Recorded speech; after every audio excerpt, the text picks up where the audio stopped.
The first use case for OpenClaw you definitely need to set up is the morning brief. It's a 2-minute message you receive at the beginning of your morning, and it offers you an outline for the day ahead. For my morning brief, I get OpenClaw to scan through my emails and tell me exactly which ones I need to reply to or read, especially if there's something urgent. I also get it to have a look at my calendar and give me a summary of all the scheduled meetings I have for that day. Then I get it to have a look at my task list and give me a couple of tasks that are important that I should do that day. And finally, I get it to read through all the latest news that happened overnight and give me a summary of all the important ones based on the industry I'm in, which is tech and AI. The next use case for OpenClaw is research or proactive research. It's the ability for OpenClaw to go out on the web and start investigating tasks that you're doing, emails that you're receiving, or even calendar invites that you have. One way I personally use this is for OpenClaw to jump into my calendar and have a look at the people I'm meeting. Often they're international and people I've never met before. It can then go ahead and read some of their blogs, see their LinkedIn profile, and give me a summary of that person so that I get a better idea of exactly who I'm meeting and that I'm not going into that appointment blind. Competitor analysis is the next use case for OpenClaw. It sounds very business oriented, but it doesn't have to be so. It's when you investigate what other people in the same vertical space as you are currently creating and why they're doing so. For me personally, this is setting up OpenClaw to follow channels like Fireship.io or Theo or WebDev Simplified, and then finding out exactly what content videos they're creating so that I'm not overlapping or I'm bringing something new to the equation. I find this very useful, and it also helps me stay in tune with what's happening right now in the tech industry. The natural progression to this and our next use case is market research. It's essentially like competitor analysis, except you're doing it against a trend or a topic. Market research might look like following a topic like AI, and then making sure that as soon as new AI models drop, then OpenClaw can inform you of that information.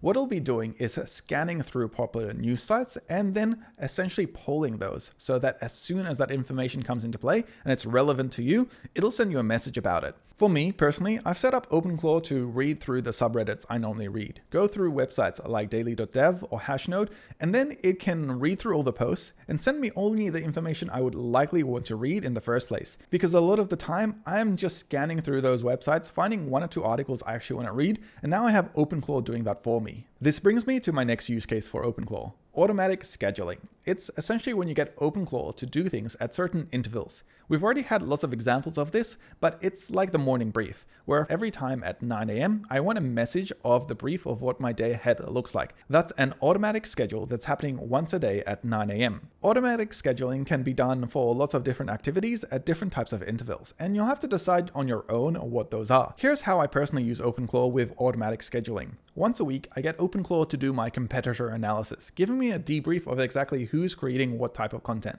Once a day, I have my morning brief, which is pretty useful, and once every hour, I have it scanning through and doing market research to see exactly what trends and topics are currently going viral. And just like before, this leads me straight into the next use case for OpenClaw, which is monitoring. Monitoring and automatic scheduling go hand in hand. You can have OpenClaw pretty much monitor anything that you can imagine, from cryptocurrency or stocks to maybe reviews that are coming in faster than you can read, or even, for example, website services that you might be running. My own implementation of this is just having OpenClaw monitor the websites that I have online. They check different types of aspects of that website and click through to make sure that they're actually functioning as intended. Because a lot of the time, you might not realize if a service is down until a customer tells you. And this way, you have an AI agent automatically continue to monitor that website and tell you as soon as it might crash from an update. The next use case is to set up OpenClaw on a cloud VPS so it can run 24/7. For some reason, a lot of people are installing it on their own computers, and that is the last thing I would recommend, mainly because of security, but of course, if you want OpenClaw to run properly, you want it to run in isolation. I also don't think that going to the Apple Store and buying an entire Mac Mini just to run OpenClaw is a good idea, unless you're actually running local models, which we'll get to later on.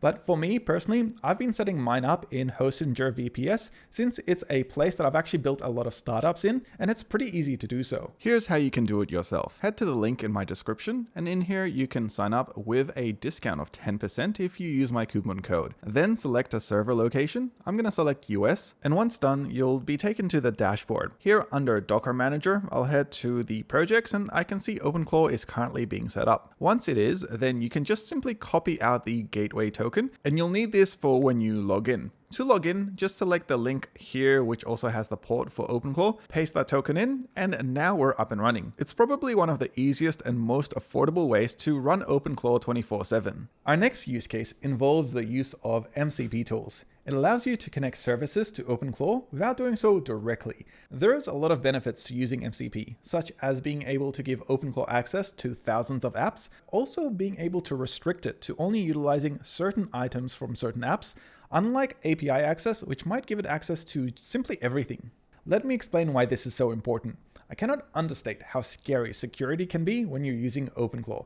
For example, when you install it, the very first thing you need to do is accept those risks. I've seen investigation into a lot of the online skills you can download for OpenClaw being honeypots just to steal your information.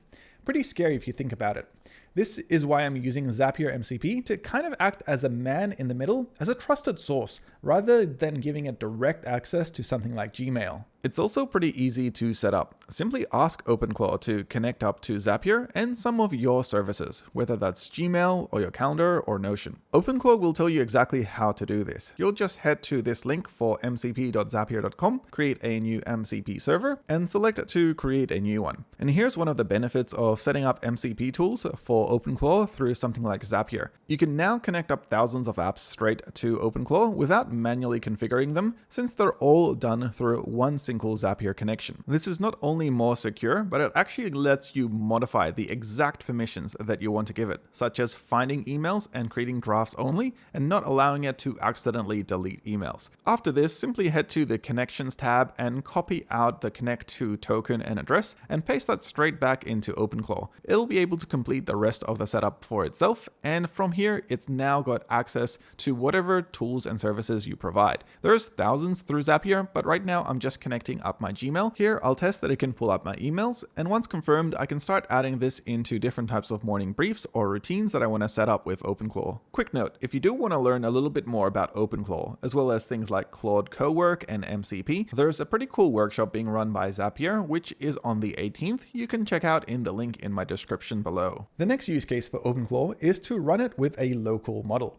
Rather than using an online model like from OpenAI using ChatGPT or Codex, or even Anthropic and Claude, you can actually run your own models, and this can have a significant impact on the amount of money you're going to pay if you're going to start using OpenClaw.